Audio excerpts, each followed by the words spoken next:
This is the fascinating life story of Mwai Kibaki, who rose from poverty to become the third president of Kenya and a man widely considered by many to be among the smartest African economists of his time. We are truly unbogable and we are bound to succeed. Despite what you are about to hear in this epic story, there are those in Kenya to date who feel that Mwai Kibaki was not as exceptional as he's been made out to be. The story of the many trials and challenges that Kibaki had to overcome in his life when he relocated from Kenya to Uganda is like a Nigerian movie. All of us, both young and old, men and women, Kenyans of every group, every race. Also, the controversial story of how Kibaki married his second wife, Mary Wambui, in extreme secrecy in the 1970s. By the end of this interesting story, you could end up changing your mind about how you see Mwai Kibaki's presidency, but also a lot in here might leave you in shock and even inspire your own personal and professional journey. Is it even true that Luo leader Jaramogi Oginga Odinga was the man who mentored young Mwai Kibaki into a career in politics? Is it also true that in 2008, Mwai Kibaki ordered for the release of a dangerous Mwangi leader in a secret deal in State House, even if that leader had been accused of killing 28 people in 2007? What hidden recipe did Mwai Kibaki use to resuscitate the economy of Kenya and elevate it between 2003 and 2012? And if you are hanging around just eating, surely you can't be very meaningful or useful at all. This is the forbidden history of a president who had many secrets, including the controversial claim that he stole an election in 1969 when he was running for an MP seat in Nairobi against a young woman. President Stanley Emilio Mwai Kibaki was born on the 15th of November 1931 in a village known as Gatuyaini in Othaya, Nyeri district in Kenya. Mwai Kibaki's father was a small-scale peasant farmer known as John Githinji wa Kibaki, and his mother was Teresia Wanjigo. Mzee John Githinji also had other wives apart from Kibaki's mother Teresia.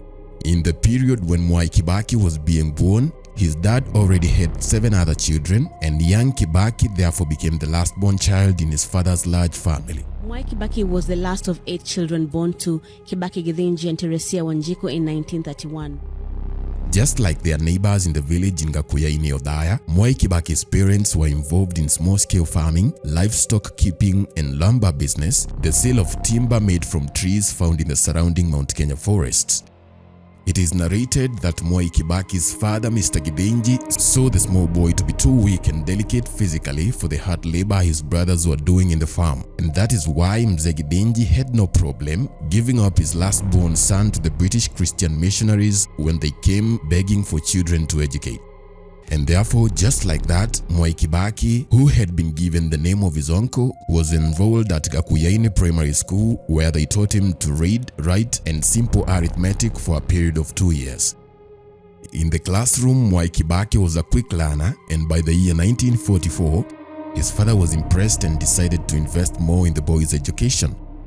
That year, he was admitted to Karima Mission School, where he would study for 3 more years and even got baptized into Christianity and given a new Italian name, Stanley Emilio. Oh yes. Oh yes. Oh yes. For reasons best known only to himself, Mwai Kibaki would later abandon both Christian names in his late lives, both in academia and public service. Just to get to school at Karima Mission, Kibaki would have to walk a distance of 10 kilometers daily from his village every morning for 5 days a week. For a long time, the boy would be the only school-going member of Mzee Githinji's family. He would perform very well at the Karima Mission School and thereafter got an invitation to join the Madari School, which is today known as the Nyeri High School. This time, Mzee Githinji's investment in the boy's education was even bigger, since he had to give up 2 goats for school fees at the Nyeri High School when Kibaki was joining. Every year, Kibaki's father paid 18 shillings for his secondary education. On top of the Western education at the Nyeri School, Kibaki would also get some proper training in carpentry and stone masonry while there. At this point in his life, Mwai Kibaki was going through the same educational path as Jomo Kenyatta and Daniel Moi, the 2 other Kenyan men who would go ahead of him as presidents of Kenya. Mwai Kibaki's life took a sudden turn in the year 1947. His continued exemplary academic performance would win Kibaki a place in the prestigious Mwangi High School. Mwangi was where many of the other founding leaders and politicians of Kenya would get their ordinary level education before going ahead to become big leaders. Oh yes. Oh yes. Mwangi High School had been started by a white missionary man called Father Michael Joseph Witt, aiming to make it an elite secondary school for bright African boys, just like the already established Alliance High School. As a maverick student in Mwangi, Kibaki would meet other future leaders such as former Kamukunji MP George Thenge, John Mishuki, who ended up in Kibaki's own cabinet in the 2000s, Mudi Awori, Kibaki's future vice president, and even more significantly, Tom Mboya, the superstar of Kenya's independence politics. Tom Mboya would join Mwangi in 1946, 1 year before Kibaki went there, and the two of them would strike up a friendship during their time in the school. Under the principal known as Father Fallery, Mwai Kibaki's academic star continued to shine in the Mwangi High School, and by the end of his time there, he was already scoring straight A's in every subject, acing every test. All these people everybody who wants to become, this one wants to become a boss, that one wants to become that one wants that one. They're asking Mwai Kibaki, why don't you say what you want to become?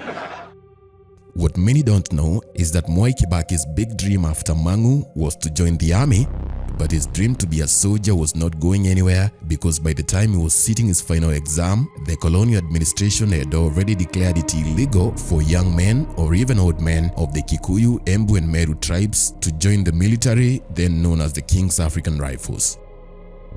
These three Mount Kenya communities were the bedrock of the Mau Mau resistance and forest fighters of the Kenya Land and Freedom Army who butchered the colonial settlers and collaborating chiefs who were mostly young men from the Mount Kenya tribes.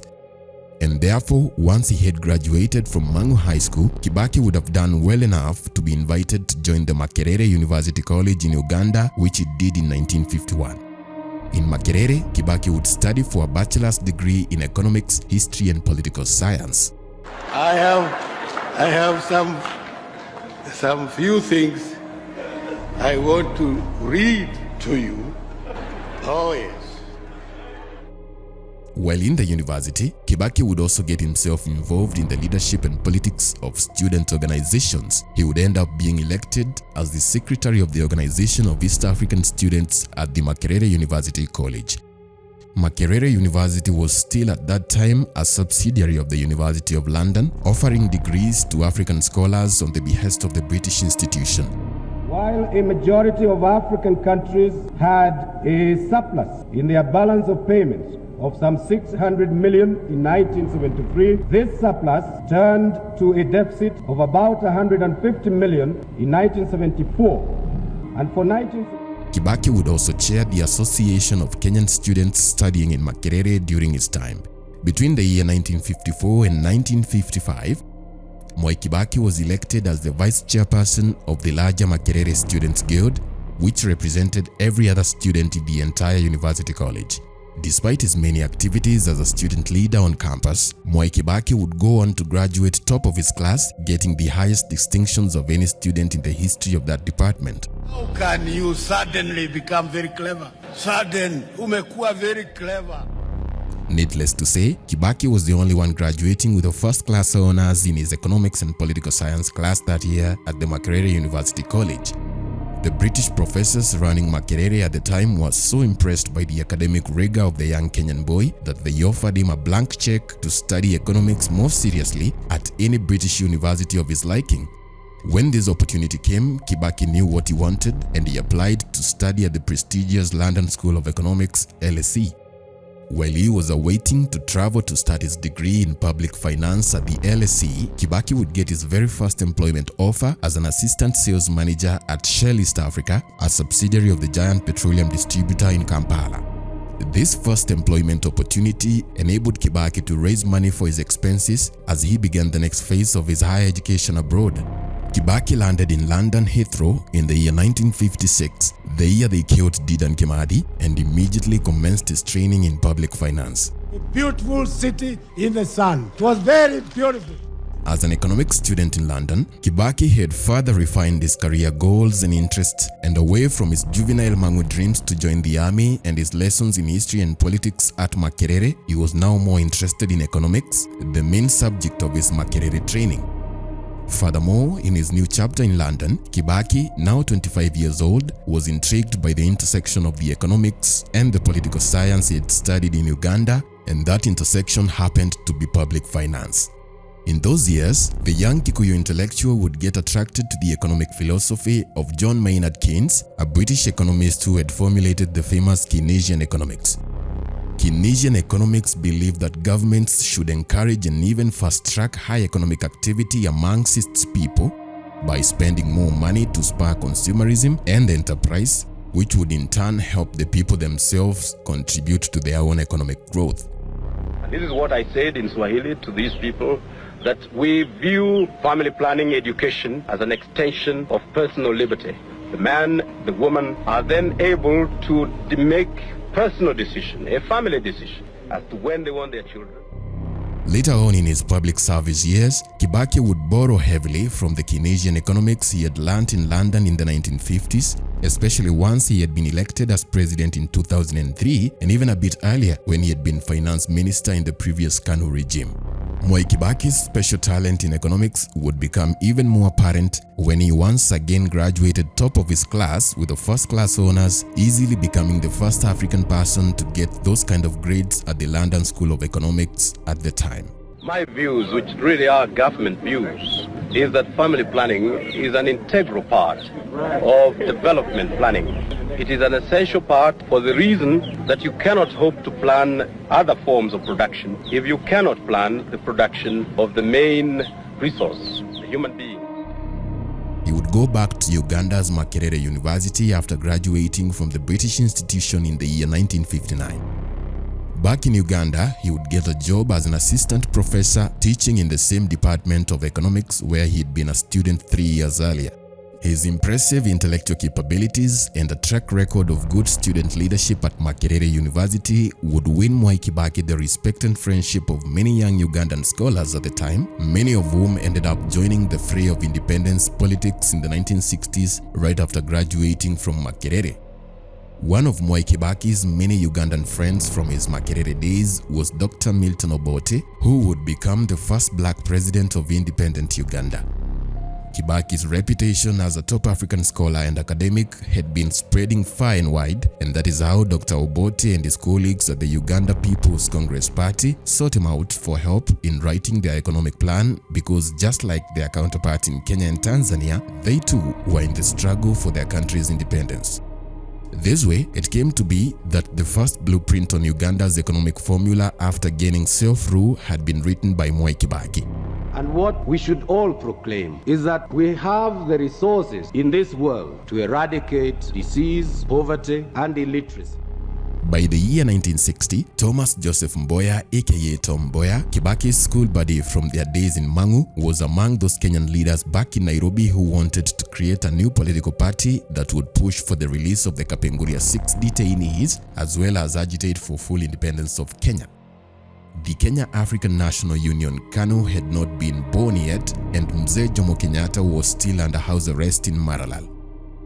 Tom Mboya, Jaramogi Oginga Odinga and other Kenyan pioneers had already heard about Kibaki's economic expertise, and they were interested in getting him to join them in forming their new political party in Nairobi.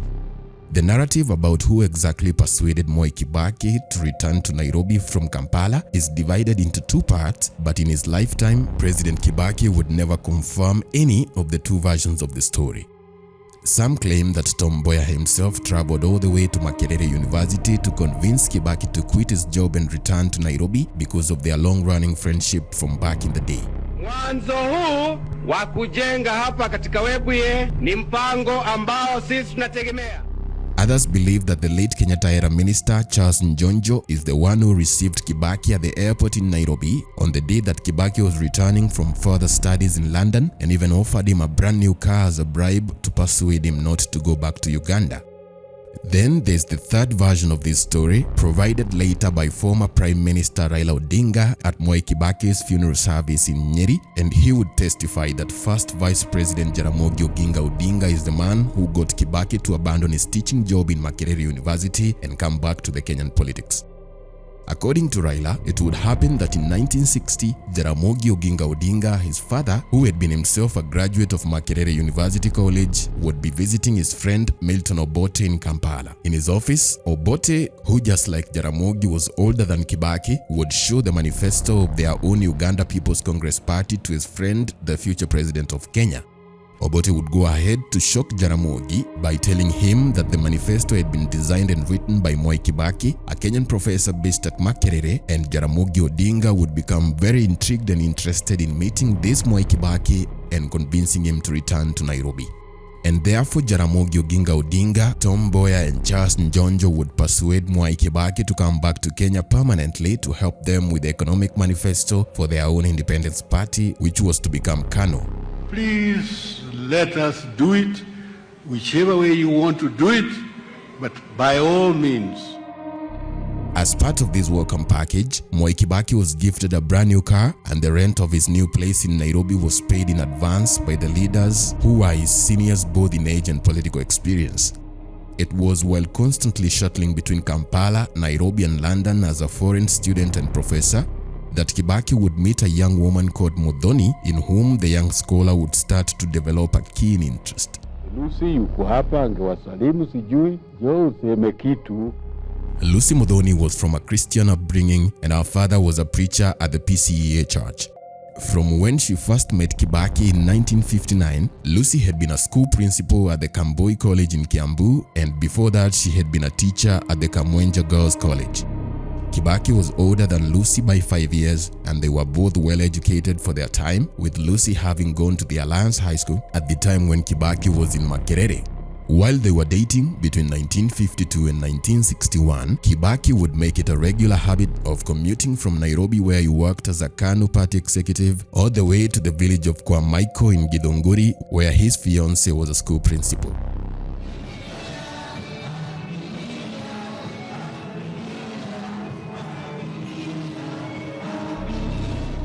Before getting married to Mwai Kibaki, Lucy Muthoni had been well known for her strict Christian faith, and she had never missed a single Sunday sermon at the PCEA church in Kamboi. It was in that same Kamboi PCEA church that Mwai Kibaki would marry Lucy in a wedding that was attended by their parents, friends and the whole village.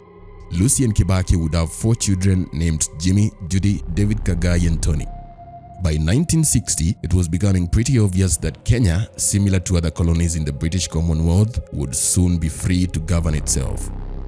African political activities that had been previously confined to the local district parties would start to unite into national political parties by the start of the new decade of the 1960s. This would be the decade of independence for Kenyans, Ugandans and Tanzanians. Mwai Kibaki was among the young emerging African leaders who were expected to lead East Africa into its new chapter of prosperity without European chaperones. Later on in 2002, Mwai Kibaki would explain to a foreign magazine, the Christian Science Monitor, that he and his colleagues had been inside the African Corner bar in Nairobi when one of them suggested that they use the time to draft a new party constitution for their soon-to-be political party for the Independent Republic of Kenya. And without wasting time, Kibaki and his friends would borrow a pen and some sheets of paper from the proprietor of the African Corner bar and continue to discuss the party constitution as they wrote it down there and then. That is how the powerful Kenya African Union Party KANU was born in a bar. Do not yield to the field of drinking. I say this not because I don't drink, no, I do. It was decided that the young economist Mwai Kibaki would be the chief executive officer, CEO of the new KANU party. As Kibaki began his journey in Kenya's national politics, another rival party known as KADU was emerging behind coastal leader Ronald Ngala. KADU was not for the presidential system of government that Kibaki's KANU proposed in the new independent Kenya. Ngala and his colleagues in the Kenya Africa Democratic Union KADU wanted government based on a devolved federal system. And there is no reason why you have become suddenly very clever. Mwai Kibaki would use the car KANU had gifted him, a Peugeot 404, to traverse the country doing politics, since the party had gathered a lot of momentum in many places across the country. After KANU won the 1961 general elections against their only competitor KADU, Mwai Kibaki's political star would continue to shine even brighter. Even though many of his friends and family had been skeptical about his decision to resign his teaching job at Muchire to join politics in Kenya, this period would prove that he had made a good decision to make his switch when he did. On behalf of the government, the people of Kenya, I wish to extend a very warm welcome to all the participants of this session of the Customs Cooperation Council. When Kenya achieved independence in 1963, Mwai Kibaki was elected as Member of Parliament for Donholm in Nairobi, the constituency formerly known as Bahati and would later be renamed Makadara. Kibaki was only 32 years old when he got elected. Following his election to Parliament, his wife Lucy would quit her teaching job to focus on raising her children at home and helping him with his political career. In addition, Kibaki would be appointed Assistant Finance Minister and the Chairperson of the Economic Planning Committee in Parliament. For a long time in Kenya, cabinet ministers and their deputies would be appointed from among democratically elected members of Parliament. By 1966, a conflict had started in KANU between President Jomo Kenyatta and his deputy Jaramogi Oginga Odinga over differences on how to govern the new republic and on the issue of distributing land afresh to low-income Kenyans. The conflict would introduce permanent changes in KANU, and Jaramogi would lead a faction of his allies to exit KANU and form his own party, Kenya People's Union (KPU) in 1966. This development would leave gaps in key government positions, and Mwai Kibaki would end up being appointed as Minister for Commerce and Industry. When Tom Mboya was assassinated in Nairobi in 1969, Mwai Kibaki was appointed to replace him as the Minister for Treasury and Economic Planning. His appointment to this powerful docket formerly held by Tom would automatically elevate Mwai Kibaki to becoming one of the most powerful officials in the Jomo Kenyatta administration at the time. Useless type of people who make big noise. In the election held in 1969, Mwai Kibaki's seat as MP for Bahati, formerly known as Donholm constituency, was in danger after a woman known as Jael Mbogo, a city-dwelling activist from the Luo tribe, started to garner popularity that was threatening to defeat Mwai Kibaki in the upcoming general elections. This is the first time that Mwai Kibaki's political prowess was being tested in real life. Jael Mbogo had been the first African woman to be employed as a secretary at the office of the mayor of Nairobi. It is reported that KANU would use a lot of resources to try help Kibaki defend his seat against Mbogo, since the lady was getting more popular than him even though he was a senior government minister at the time. On the day of the elections, Jael Mbogo's campaign team would complain after Kibaki won by saying that KANU officials had rigged the elections in his favor. To make the matter worse, the outcome of the elections in that particular constituency would be delayed for several days after voting day, and Kibaki's contested win was announced after all other winners across the country. In an interview with a British television in the wake of the 2008 election dispute in Kenya, Jael Mbogo, who had tried to get elected many times without success, would claim that she had won that election, but she could not protect her win from being stolen by Kibaki and his friends in KANU. She said Mwai Kibaki had appeared incapable of rigging election due to his extremely positive public image even back then. Under President Jomo Kenyatta, Mwai Kibaki and other top KANU officials from Kikuyu land such as Charles Njonjo, Peter Mbio Koinange, Jackson Harvester Angaine and others would continue to amass power, wealth and influence in and out of government. Mwai Kibaki was however different from other Mount Kenya bigwigs in KANU at the time, and like Tom Mboya or JM Kariuki, he seemed to have a political perspective that was more nationalistic than tribalistic, meaning he paid more allegiance to the concept of the nation of Kenya than he did to the Kikuyu nation, which many of his colleagues in Gema and the Kiambu Mafia seemed to prioritize. Unlike Tom Mboya and JM though, Kibaki had a very patient temperament, depending more on his competence and reliability to build trust among other wolves in Kenyatta's KANU outfit, all while successfully pushing away any jealousy that could have led him to be killed like Tom and JM were killed. What is the use of your being jealous towards your neighbor? You know it's foolish. It is truly the most foolish game. This strategy would help Kibaki make more friends than enemies, even among politicians who are not from his ruling Kikuyu tribe.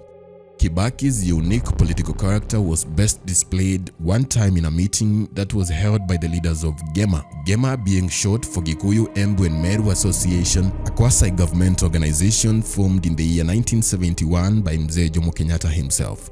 In the meeting, Kibaki would stand up and declare that it would be of no benefit to any of those Mount Kenya communities to promote tribalistic politics by locking out other communities, and he would compare Kenya's situation at the time to that of the Kabaka Yeka of Uganda, who had formed a similar outfit to GEMA just to elevate members of his ruling Buganda tribe above other Ugandan communities. Do not be discouraged by the few. You think there are many, but they are very few.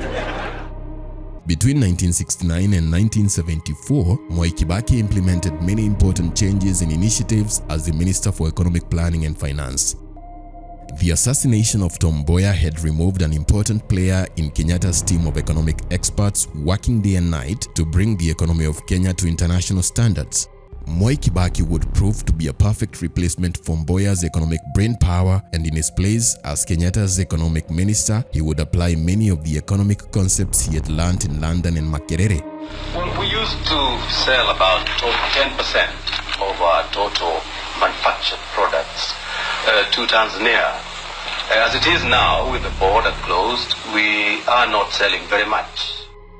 Some believe Mwai Kibaki ended up being the most successful finance minister in the history of Kenya. Many of the big banking institutions in Kenya today, such as Equity Bank, Kenya Commercial Bank, KCB and others, were all started when Mwai Kibaki was in charge of the country's finances as minister for both Kenyatta and Moi. And as I look around the whole world where Kenyans have migrated to, we have enormous supply of qualified manpower and women power all over the world. And we hope that they'll come back. Even the value of the Kenyan shilling against the dollar would gain a lasting stability in the period when Kibaki was finance minister. In the general elections held in 1974, Kibaki knew that his party KANU was not very popular amongst Kenyans, especially Kenyans in urban areas at the time, compared to how it had been in the early 1960s in the years of independence, and inherently he knew that were he to return to the ballot against Jael Mbogo in Bahati constituency in Nairobi, he would lose that contest. Therefore, Kibaki decided to seek the office of the Member of Parliament in Othaya, Nyeri, the place where he was born and raised. Despite scaring Kibaki away, the activist Jael Mbogo would go on to lose that constituency seat to yet another KANU candidate. Kibaki would then go on to win the Othaya constituency seat and remain as the MP there until the end of his first term as president later in 2007, when the MP seat was inherited at the ballot by one of his family members. Once Daniel Arap Moi took over government as president in 1978, Mwai Kibaki, who had been finance minister for the better part of the decade, was promoted to be Moi's vice president. Despite his new responsibilities as Moi's number 2, Kibaki would remain as the finance minister until Moi removed him from that docket in 1982. Early in the 1970s, the international magazine Time would make a list that mentioned Mwai Kibaki to be among the top 100 people in the world with the most promise to be future world leaders. In 1978, the World Bank sent a letter to Mwai Kibaki offering to make him the president of their African branch. This offer came a short while after President Jomo Kenyatta's death in Mombasa. Kibaki had, however, already been offered to be Moi's new vice president, and therefore he rejected the offer by the World Bank, opting to stay in the fast-changing political landscape of Kenya. After the attempt to overthrow the government of Kenya that happened in the year 1982, President Daniel Arap Moi would move Kibaki from being Minister of Finance to be the Minister of Health, while still retaining him as vice president. The cabinet reshuffle that happened after the coup attempt in 1982 would affect many people in Daniel Moi's cabinet and would come from Moi's suspicion that some Kikuyu politicians in his government may have collaborated with opposition figures like Odinga to try and remove him from power using the Air Force. To be tolerant, democracy cannot operate unless we are tolerant. You tolerate your friend, your neighbor, to have an opinion different from yours. You don't have to call him names. He has a right to differ from you. That is his fundamental right, and he was not made so as to be managed by you. The Moi reshuffle that led to the removal of Mwai Kibaki from being Kenya's finance minister led to a new relationship between President Moi himself and Western nations like Britain and the United States, and even the International Monetary Fund (IMF), which would use the opportunity of change to take advantage of Moi and his new finance minister and introduce new radical economic policies, claiming that their interest was to resuscitate and bring back to life the economy of Kenya. The new economic changes by the IMF, then known as Structural Adjustment Programs, would start in the early 1980s after the cabinet reshuffle and remain until the early 1990s. Under the new economic adjustment programs brought to Moi by the IMF, the export of key agricultural products such as tea and coffee was deregulated, meaning that restrictions were removed to make it legal for independent middlemen to export these crops directly by themselves without involving the government. In the new arrangement, coffee and tea cooperatives were left to regulate themselves, leading to what economists would later describe as total chaos in that industry and the ultimate crash as a result of too many crooked, malicious players. By 1999, cases of corruption and farmers being defrauded by middlemen had collapsed the entire coffee and tea export business in Kenya, something that had been tightly regulated when Kibaki was finance minister and Jomo Kenyatta president, and even earlier than that when the colonial settlers were running government. We have also to restore a sense of confidence in our currency. All traders are now scared of currencies here. Although a few business persons would enrich themselves from the structural adjustment programs of the 1980s, many diligent farmers in Mount Kenya and Moi's own Rift Valley backyard would lose their money to swindlers posing as middlemen, and by the 1990s, many formerly comfortable farmers were slowly sliding back into rural poverty. And therefore it became irony that in the 1990s, when groupings of small-scale farmers started mobilizing each other to oppose the IMF economic programs, Kibaki would be among those politicians who opposed the aggrieved farmers and defended the radical IMF programs. As former VP and Minister for Health, Kibaki would seem to believe that the introduction of these free market changes would provide reprieve for the farmers and fix the entire economy. Otherwise, he was just trying to impress the Americans, whom he was hoping to work with soon if he had become president in the 90s. The government and the people of the United States for the warm welcome and hospitality extended to me and my delegation. It is astonishing that this unpopular position against small-scale farmers did not affect Kibaki's political ambitions in the villages in Mount Kenya, especially in his home district of Nyeri, where many farmers were affected. By March 1988, the political relationship between Kibaki and his boss, President Daniel Moi, had continued to deteriorate, and eventually that year, Kibaki was fired from his vice president position. Despite his removal from the office, Kibaki would continue to stay in the ruling KANU party, and many of his friends in the opposition at the time were not very happy about his decision to stay in the party. Others would call him General Kigwaya, meaning General Coward, for his hesitation to take a clear position against Moi even after he was unceremoniously removed from the office of the vice president. Kibaki's bullies would even go on to joke that he did not see a fence and resist sitting on it.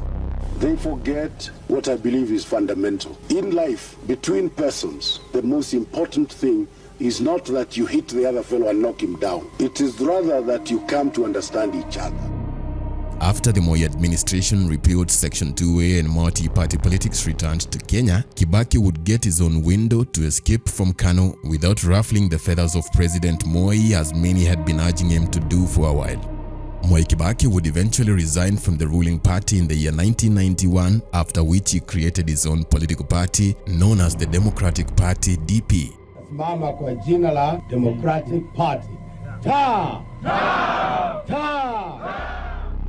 The day when Kibaki announced that he was leaving KANU was on the 25th of December, Christmas Day in 1991. The news of Mwai Kibaki leaving KANU had caught many political players by total surprise, since it had been just a few months earlier that he had been heard claiming that to remove KANU from power would be an undertaking as difficult as trying to cut down a giant mogomo tree using a single razor blade. The 1992 general elections was an exciting historic event, since for the first time since KPU had been banned in the 60s, different political parties would compete with the ruling KANU party in the ballot. Mwai Kibaki would officially declare his bid to run for the presidency in that election on his DP political party ticket.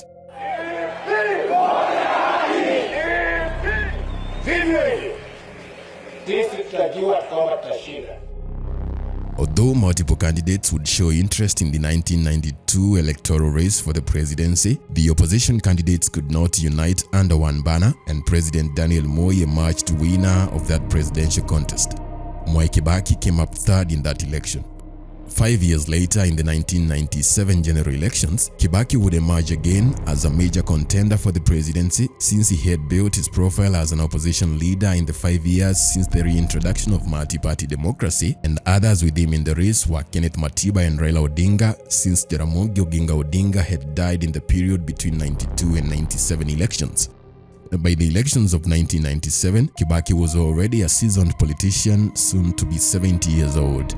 I've embarked on a journey to a promising future with unshakable determination and faith in God. His influence had doubled since the previous elections, and this time he was hell-bent on unseating Moi from the State House, especially since the reintroduction of multi-party politics had also meant that Moi would be vying for one last time in the 1997 elections.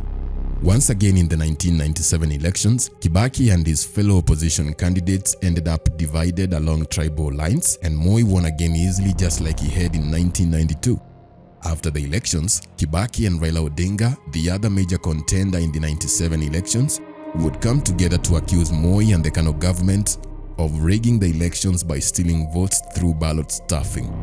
We gave Moi and the Electoral Commission the benefit of doubt, and we asked Kenyans to go out and vote, which they did. But we did not know that Moi and the KANU had rigged elections to this extent. After the elections in 97, Kibaki and the other opposition leaders would stick together, scheming on how to win the next 2002 general elections, in which they already knew that President Moi would not be running for office again. The day when I said in public, at a public meeting, that the opposition should unite to take on Moi. In a twist that nobody had expected, President Daniel Moi endorsed Uhuru Kenyatta, young son of the founding president, as the man to carry KANU's flag in the 2002 presidential elections. Hatuwezi kufanya lolote kwa sababu we inherited empty coffers from the former government. Mwai Kibaki and his DP party would join together with other opposition parties, including Raila Odinga's own party, and they formed an opposition coalition known as NARC, the National Rainbow Coalition. In a mega political rally that was organized by the NARC coalition on the 2nd of October 2002 at the Uhuru Park in Nairobi, Mwai Kibaki was declared the flag bearer in the oncoming presidential vote for that coalition.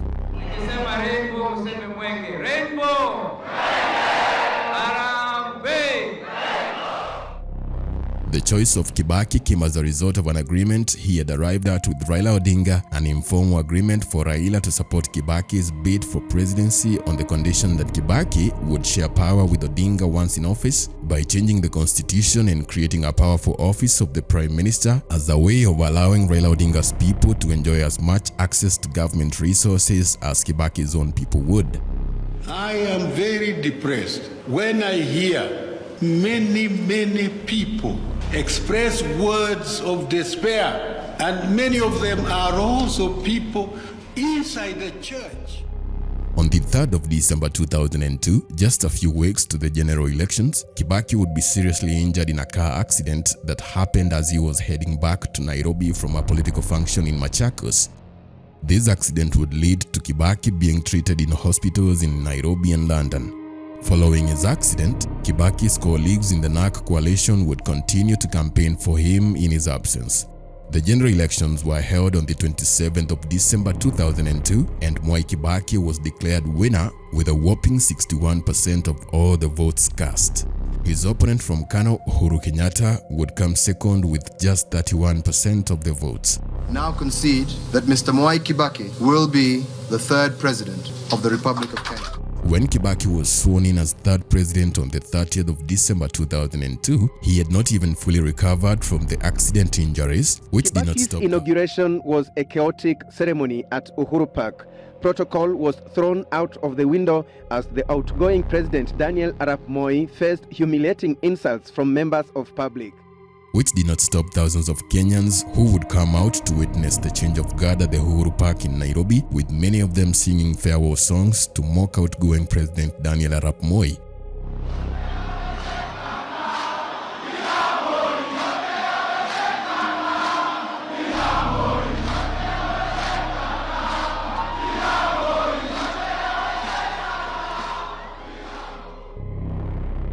At the time, Mwai Kibaki was 71 years old. As it would come to be discovered later, Kibaki was already struggling with issues of poor health and burden of age as he settled into State House as president. Also, his car accident before the elections would further complicate his poor health for a long period of time. By the end of the month of January 2003, Kibaki would be reported to have been admitted in Nairobi Hospital due to complications with his blood, but it was rumored that he had actually suffered a stroke. Signs of the president's delicate health would continue to show up in public even as he was announcing the appointment of Mudi Awori to be the new vice president of Kenya following the death of Michael Kijana Wamalwa, Kibaki's original VP from 2003.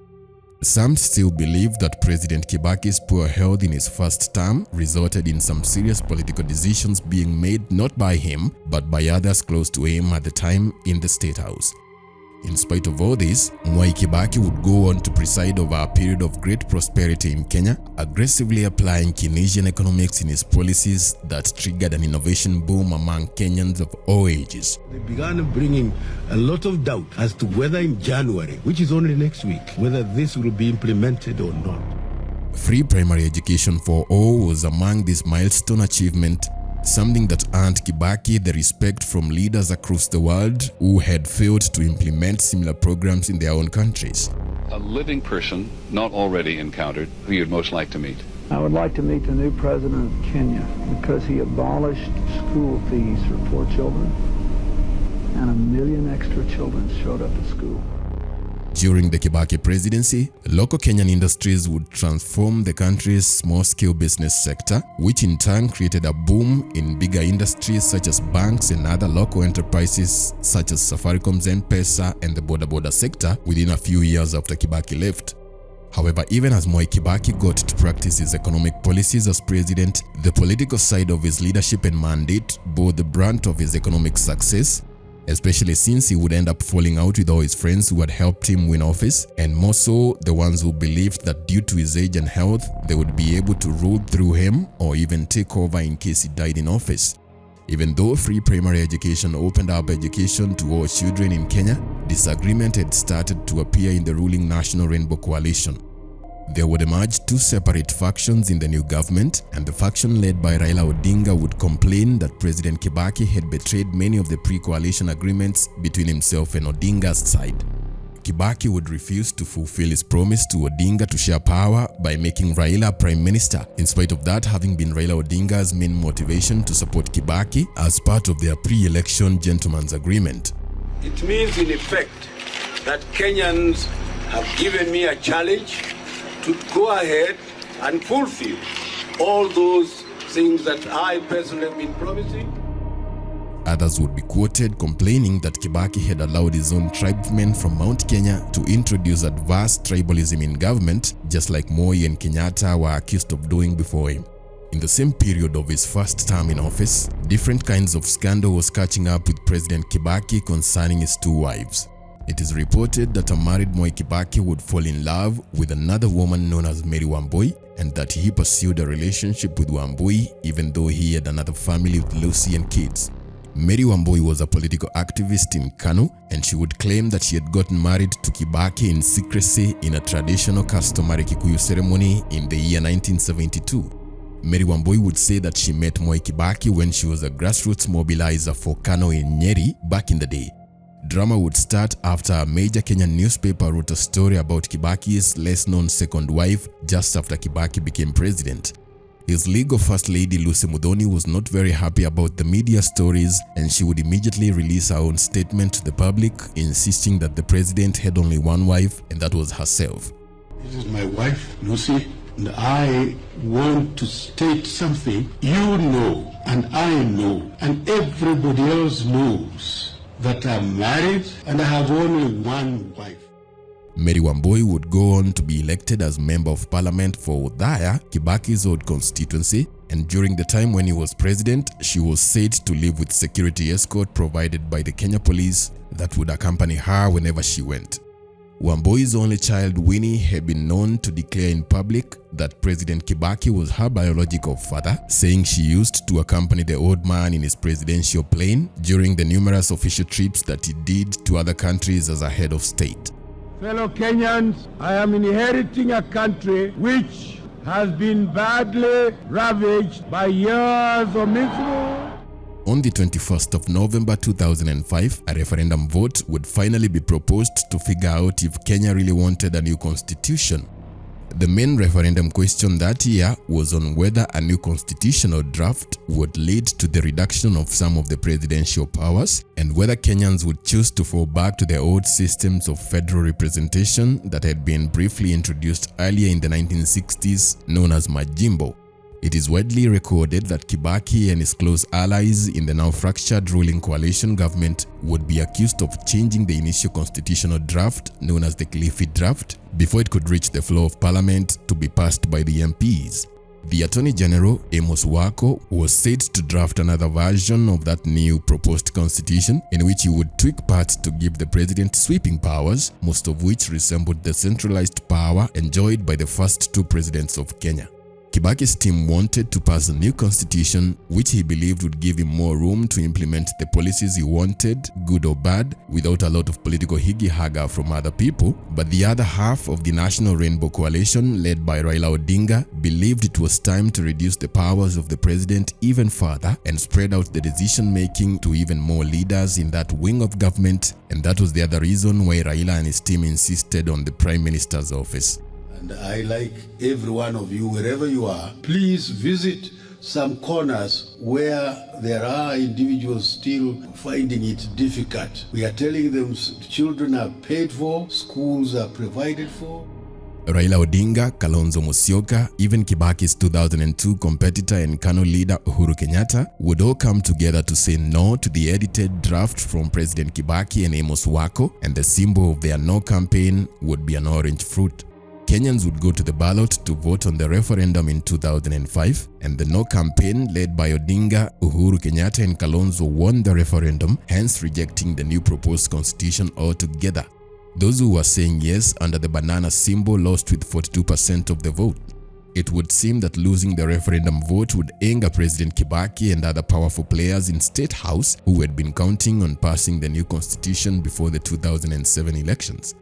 And therefore, shortly after, on the 23rd of November in 2005, Kenyans were caught by surprise when Kibaki announced major changes in his cabinet.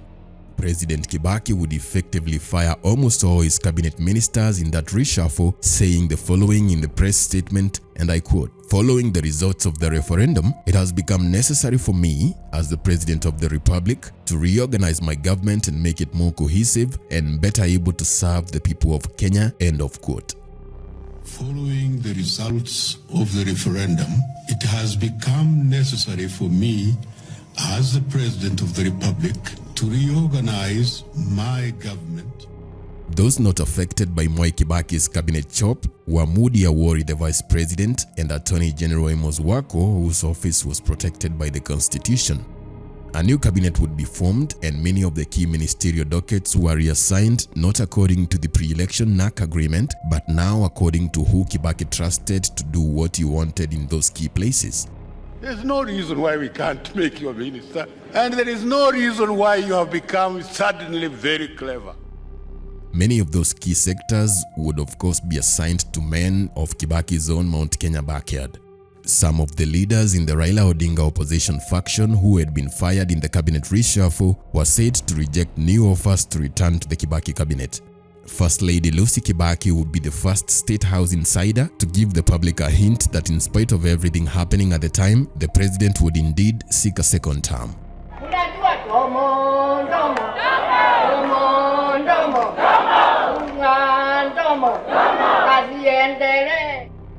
Not to forget that the pre-election agreement between Kibaki, Raila and others in NAC had given Kibaki, a Gikuyu, just one term as president if he had won. Then it was agreed that he would step aside in the 2007 elections for Raila Odinga, a Luo. What question? Yes. What? Yes. The agreement, however, had not been legally binding, and its only binding glue was the common hatred for KANU and Moi's choice of Uhuru that all the players had in the run-up to the December 2002 elections. After the humiliating loss they had suffered in the 2005 constitutional referendum, President Kibaki's political advisors were determined to help him win the 2007 re-election against his major challenger Raila Odinga. One of the main ways the government side was trying to bulletproof the re-election campaign was to get Kalonzo Musyoka to abandon Raila and join Kibaki's side. That way, the Kibaki government would have destroyed the powerful Chungwa formation that had won the 2005 referendum. Kalonzo Musyoka would ultimately turn down the advances to join Kibaki's side. Further, one of the president's ministers would go on to admit that billions of shillings allegedly stolen in the infamous Anglo leasing scandal was money used for Kibaki's 10th re-election campaign of 2007. Thank you for that cheerful toast. I want to welcome you here to State House. I know you know it, or if you don't know it, you will now know it and know it very well. By January 2007, President Mwai Kibaki would officially announce his re-election campaign to the public. Kibaki had formed a coalition of parties under the name PNU, Party of National Unity, as Raila Odinga, the other horse in the race, ran on his own Orange Democratic Movement Party (ODM). Opinion polls put Raila Odinga ahead of President Kibaki in many parts of the country, even as that year's presidential campaigns turned into a platform for tribal hatred, especially against Kibaki's own Kikuyu tribe. The elections were held towards the end of the year in December 2007, and 3 days after the voting had ended, President Mwai Kibaki was declared winner of the election, beating Raila Odinga by over 200,000 votes. Kibaki's 2007 win was violently rejected by Raila Odinga and his many supporters who believed Kibaki's government had stolen that election from the real winner, Mr. Odinga. The chairperson of the Electoral Commission of Kenya (ECK), one Mr. Samuel Kivoito, had to leave the main room where the results were being announced under tight security and announced the winner from another less chaotic location. The winner. The commission therefore declares Honorable Mwai Kibaki as the President of Kenya. Only 1 hour later, after Kivoito's announcement, Kibaki would be sworn in as president in a private ceremony, very contrary to what normally would happen after a new president is elected in Kenya. Mimi Mwai Kibaki naapa kwamba. International observers would offer mixed reactions to the 2007 presidential elections, but the vast majority of them would choose to stay away from confirming if Kibaki indeed won that election. What followed were widespread cases of tribal attacks between the supporters of Raila and those of President Kibaki across the country. Cases of murder, property destruction, rape and police brutality were reported in the cities of Nairobi, Nakuru, Kisumu, Naivasha and others, where more than 1,300 people ended up dead. Police officers were among those accused of raping women and killing young men, especially in slum areas where the post-election violence had erupted. The fighting would continue in certain parts of the country for over 90 days, with Raila Odinga insisting his election was stolen and Kibaki staying put behind the walls of State House, Nairobi. That this current exercise and impasse can only be resolved through a national recount in Nairobi under the full glare of media watchfulness and the involvement of election observers. At the time, President Kibaki was accused of using Uhuru Kenyatta to organize retaliatory attacks on behalf of his Kikuyu tribes in certain areas, while Raila Odinga was allegedly using William Ruto to organize his own people in the Rift Valley and beyond. Telling Mwai Kibaki it will not be long. He will have to quit State House because he did not win. Both Uhuru Kenyatta and William Ruto ended up in the International Criminal Court facing charges related to the post-election violence, but they would also both get elected as presidents of Kenya. In the ICC proceedings at The Hague, the court would be told that President Kibaki had met leaders of the Mwangi militia group at a State House meeting during the period of the post-election violence. As if to confirm the claim, just shortly after the dust had settled following the Kofi Annan Agreement of 2008, Kibaki's office would instruct the Attorney General to release from prison Maina Njenga, the top Mwangi boss who was serving time for allegedly killing 28 people in 2007. I'm told you I've got an armory here. Is it true? Number? An armory? Where are you going now? Okay. Where are you going now? The violence would come to an end after former United Nations Secretary General, the late Kofi Annan, came to mediate talks between Raila and Kibaki. Kibaki and Raila Odinga shook hands and a new Grand Coalition government was born, headed by Kibaki as president and Odinga as prime minister, just as they had agreed 7 years earlier at Uhuru Park, Nairobi. As part of the peacemaking process headed by Kofi Annan, the international mediators would insist that Kenya drafts a brand new constitution, not like the one written by Amos Wako in 2004, but a sober one that was created with the input and supervision of lawmakers from across Africa and the rest of the world. This very process would then give rise to the Superior Constitution of Kenya 2010. This new constitution is an embodiment of our best hopes, aspirations, ideals, and values.